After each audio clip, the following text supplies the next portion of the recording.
Lake Street in Marietta is shut down due to an issue with a sign in front of the Empire Buffet. Our Haley Lanham joins us live in front of the Empire Buffet to give us an update on the situation. Haley, how are things looking out there right now on Pike Street?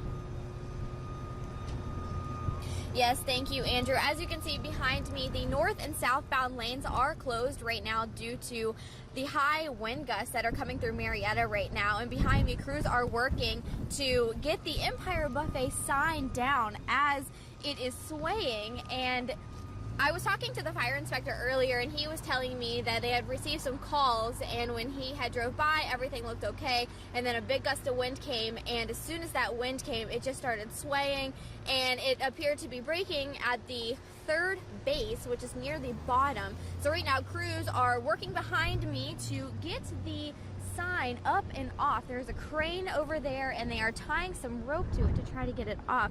It is unclear how long that these are going to be shut down for these lanes, but they are asking you to just work patiently with them as they work to get them back open. Now, as it all started when they first saw this, the southbound lanes were shut down, but now they are both shut down, and they are detouring people over to Jefferson and Acme Street. And as you can see, it is still very windy, so just be careful while you're out on the roads, and it is unclear how long they will be shut. And if you are coming from northbound way, they will have you turn by the Burger King. So that is all I have over here. Andrew, back to you.